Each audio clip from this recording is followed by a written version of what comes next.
வணக்கம். இந்த பூனைத்தோல் தேவதை கதை இதற்கு முன்னாடி பகிர்ந்து கொண்ட 2 கதைகளிலிருந்தும் கொஞ்சம் வித்தியாசமானது. இது முழுக்க முழுக்க ஒரு பெண்ணை மையமாக வைத்தது. பொதுவா வாழ்க்கை அப்படிங்கும்போதே அது எல்லாமே பார்த்திங்கன்னா, ஆண்களை மையமாக வைத்து தான் உருவாக்கப்பட்டிருக்கும். நம்ம வாழ்க்கையில் பெரும்பாலானவர்கள் வலதுகை பழக்கம் உடையவர்கள். நாம் பயன்படுத்தும் எல்லா பொருட்களுமே பார்த்திங்கன்னா, வலதுகை பழக்கம் உடையவர்களுக்கு ஏற்ற விதத்தில் தான் வடிவமைக்கப்பட்டிருக்கும். அதுதான் இயல்புன்னு நாம் நினப்போம். நம்ம இடதுகை பழக்கம் இருந்தால் தான் நம்மளுக்கு அந்த வித்தியாசமே புரியும். அதை போல தான் வாழ்க்கையில் முக்கியமான படைப்புகள், வாழ்க்கை குறித்த பார்வைகள் எல்லாமே ஆண்களை மையமாக வைத்திருக்கும். இதற்கு பல காரணங்களை சொல்லலாம். ஒரு முக்கியமான காரணம் உளவியல் கோணத்தில். அது பெண்கள் இயல்பாக எதிலும் ஒரு திருப்தி அடைஞ்சிருவாங்க எளிமையாகவே. இதுவே போதும் அப்படிங்கிற மனநிலைக்கு வந்துடுவாங்க. ஏன்னா அவங்க உடலால் பல விதங்களில் துன்பங்களை அனுபவிக்கிறவங்க, சமூகத்தால் மற்றவர்களாக கட்டுப்படுத்தப்பட்டு வளர்பவர்கள். அதெல்லாம் ஓரளவுக்கு நிம்மதியாக ஆசுவாசமாக இருந்தாலே போதும்னு தான் பல பெண்களும் நினச்சி இது வரைக்கும் வாழ்ந்துக்கிட்டு இருந்தாங்க. அதனால தான் எல்லா விதமான தேடல், ஆன்மீக தேடலாக இருக்கட்டும், ஒரு பொருளாதாரம் சேர்ந்ததாக இருக்கட்டும், ஒரு பயணமாக இருக்கட்டும், அதையெல்லாம் அதிகபட்சமாக ஆண்கள் தான் மேற்கொள்ளுவாங்க. ஏன்னா அவங்களுக்கு தெரியறதில்ல வாழ்க்கைனா என்ன அப்படின்னு. பெண்களுக்கு ஒரு குழந்தை பெற்றாலே அவங்க ஒரு முழுமையாக உணர்வாங்கன்னு சொல்லலாம். அது சரியா தவறாங்கிறத அதை பற்றி விவாதிப்பது வேறு, பெண்ணியம் பேசிகிட்டு இருக்கிறதெல்லாம் வேறு. இயல்பாக நம்ம என்ன உணர்கிறோம் அப்படி யோசிச்சு பாருங்க. ஏன்னா ஒரு குழந்தை பிறந்துனாலே ஒரு பெண் தான் பெண்கிற உணர்வை அடைஞ்சிருவா. அது ஒரு ஆனால் அதை உணர முடியாது. நானும் ஒரு குத்துமதிப்பான புரிதலோடு தான் சொல்கிறேன் இல்லையா? இப்போது ஆணுக்கு தான் யார், தன்னோட வாழ்க்கையில் தன்னுடைய இடம் என்ன, தான் என்ன செய்யணுங்கிற தெளிவு கிடையாது. ஒரு தாயை போல தந்தைங்கிற ஒரு அந்த பாத்திரம், அந்த ரோல் இயற்கையால் உருவாக்கப்பட்டது கிடையாது, சமூகத்தால் உருவாக்கப்பட்டது. இப்போ மிருகங்களுக்கு ஒரு தந்தை இருந்தாலும் தந்தைன்னு எந்த மிருகமும் பெருசாக பொறுப்பெடுத்து எதுவும் செய்யாது. அது இருக்குது சில மிருகங்கள். இப்போ குருவிகள், பறவைகள்லாம் பார்த்திங்கன்னா 2ம் சேர்ந்து தான் முட்டை வச்சு குழந்தைகள் வளர வரைக்கும் காத்துக்கும்.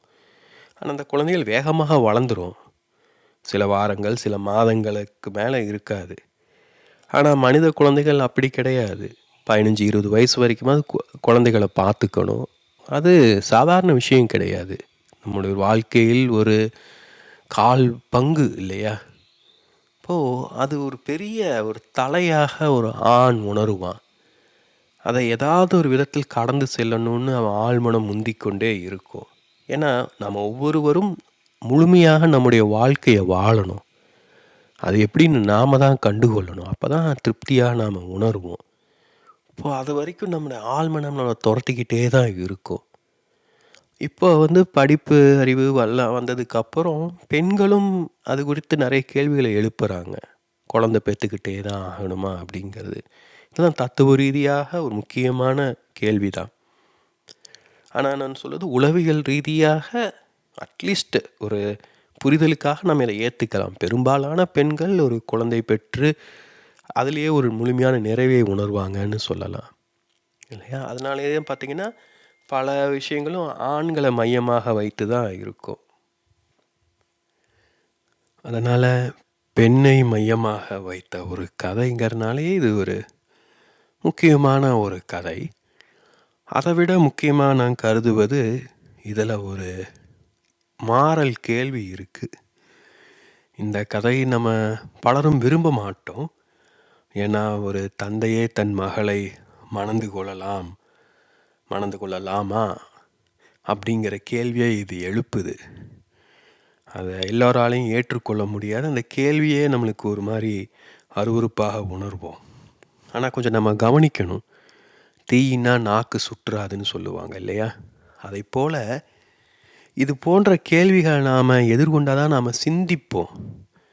இப்போ எதன் அடிப்படையில் அது தவறு, ஏன் தவறு, அதெல்லாம் ரொம்ப முக்கியமான விஷயம். ஏன்னா இந்த உலகில் ஒரு பெண் நம்பிக்கையோட இருக்கக்கூடிய ஒரே ஆண் தன்னுடைய தந்தையாக இருக்கும், இல்லை தன்னுடைய மகனாக இருக்கும். மற்ற எல்லாருமே பார்த்திங்கன்னா ஒரு அந்நியன்தான் அந்த பெண்ணை பொறுத்த வரைக்கும். அது பெண்களுக்கே இருக்கிற ஒரு பெரிய சிக்கல். வேறு எந்த ஆணையும் பெண்ணால் எளிதில் நம்ப முடியாது. அவங்க உள்ளுக்குள்ளேயே அந்த பயம் இருக்கும். நான் வாசித்த ஒரு புத்தகத்தில் ஒரு அம்மா தன்னோட மகள்கள் 4 மகள்களுக்கு அறிவுரை சொல்லுவாங்க. எந்த ஆணையும் நம்பாதீங்க, உங்கள் அப்பாவை கூட அப்படின்னு சொல்லியிருப்பாங்க. அதெல்லாம் ரொம்ப முக்கியமான விஷயம். இதெல்லாம் நம்ம தொடர்புபடுத்தி பார்க்கணும். இது நடந்தது இந்தியாவில் 40-50 வருஷங்களுக்கு முன்னாடி. யோசிச்சு பாருங்க. அப்போது நாம் இதுக்கெல்லாம் கேள்வி கேட்கவே யோசித்தோம் அப்படின்னா நிஜத்தில் என்ன நடக்குதுன்னு நம்மளால் தெரிஞ்சிக்க முடியாது. அதுக்காகவாது இதெல்லாம் கேட்கணும். இப்போ இந்த கேள்விகள் ஒரு குழந்தைக்கு ஒரு தேவதை கதை வடிவத்தில் கொடுக்கப்படும் போது தேய்ப்பாக தான் இருக்கும். அதை நாம் கொஞ்சம் மாற்றிக்கணும் ஏதாவது விதத்தில். ஆனால் நம்மளுக்கு அதனால் சிந்திக்கிறதுக்கே சிரமமாக இருக்குங்கிறதுனால குழந்தைகளுக்கும் சிரமமாக இருக்குன்னு சொல்ல முடியாது. இதெல்லாமே ஒவ்வொருவரும் தானாக கண்டுபிடிக்கணும். ஏன்னா அதன் அடிப்படையில் தான் பண்பாடு உருவாக்கப்பட்டிருக்கு, உறவுகள் உருவாக்கப்பட்டிருக்கு. இப்போ உறவுகள்ங்கிறது 2 பேரும் ஒத்துப்போகணும் இல்லையா? அண்ணான்னு ஒருத்தர் நம்ம சம்மந்தமில்லாத ஒரு ஆணை அழைத்தோம் அப்படின்னா நாம் அண்ணனாக உணரலாம். அந்த ஆண் நம்மளை எப்படி பார்க்குறாரு நம்மளுக்கு தெரியாது.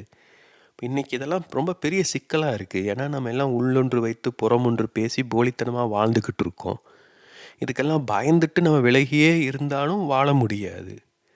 அதே சமயம் எல்லோராலையும் இதையெல்லாம் சிந்தித்து கேள்வி கேட்டு புரிந்து கொள்ளும் திறனும் இருக்காது. இந்த கேள்வியே பலருக்கு நடுக்கத்தை ஏற்படுத்தும். அப்போது எப்படி வாழ்கிறது? இப்போ அதுதான் இந்த கேள்வி முன்வைக்குது, இந்த கதை முன்வைக்குது. இப்போ அந்த பெண் ஒரு சாமர்த்தியமான முடிவு எடுக்கிறா. கவனிங்க, ரொம்ப அழகாக இருந்தது. அதுதான் அந்த கதையில். இதுதான் நம்ம கவனிக்கணும். எல்லா கதையிலையும் பார்த்திங்கன்னா ஏதோ ஒரு தேவதையோ கடவுளோ உதவுவது கிடையாது. முதல்ல அந்த பாத்திரம் தன்னால் இயன்ற அளவுக்கு ஒரு முடிவை எடுக்கணும். இப்போ யோசிச்சு பாருங்கள், தங்கப்பறவை கதையில் அந்த 3 அண்ணன் தம்பிகளில் 2 பேர் எதையுமே கண்டுக்காமல் இருக்காங்க.